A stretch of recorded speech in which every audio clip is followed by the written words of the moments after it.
Hello, আসসালামু আলাইকুম viewers, কেমন আছেন আপনারা সবাই? আশা করি আল্লাহর রহমতে ভালো আছেন। আমরাও সবাই ভালো আছি আল্লাহর রহমতে। আমরা এখন আজকে সকাল সকাল আর আব্বু একটা কাতলা মাছ এনেছে। আমার বড় ছেলে আনতে বলছে, তা কাতলা মাছ আনছে বড় হচ্ছে। এখন সেই কাতলা মাছ আমরা কীভাবে মুড়িঘণ্ট বানাবো, তারপরে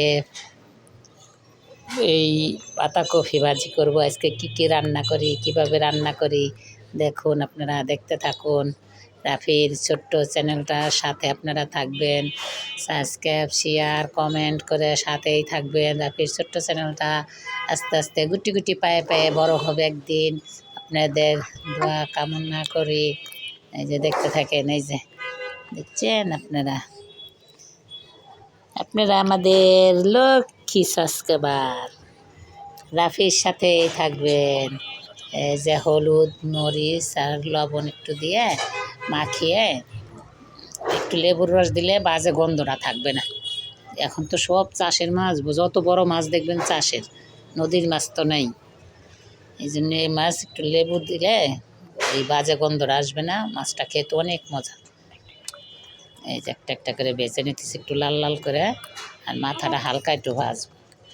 এই যে মুগের ডাল দিয়ে রান্না করবো, যে মুগের ডাল ধুয়ে রাখছি, এই যে মুগের ডাল দিয়ে রান্না করব। আমাদের পাখিটার একটু একটু ঠান্ডা লাগছে, তো এই জন্য পাখিটা শুধু কান্না কান্না করে। এই দেখেন না, কান্নাকাটি করতেছে। এই যে দেখেন সব মশলা দিয়ে দিচ্ছি, একে একে করে সব মশলা দিচ্ছি, আদা রসুন হলুদ মরিচ সব একটু কষিয়ে পানি দিয়ে এখানের ভিতরে মুগের ডাল ধুয়ে রাখছি, মুগের ডাল দিব। মুগের ডাল দিয়ে মাছের মাথা দিয়ে রান্না করব, সাথে কয়েক পিস মাছ দিব। এই যে মুগের ডাল দেখেন, দেখেন আমরা কীভাবে রান্না করি। এক একজন এক একভাবে রান্না করে, কিন্তু আমাদের এভাবে রান্না করে খেয়ে দেখেন কেমন, কোনো মাছের গন্ধ আসবে না, অনেক মজা মাছটা। আল্লাহ হাফেজ।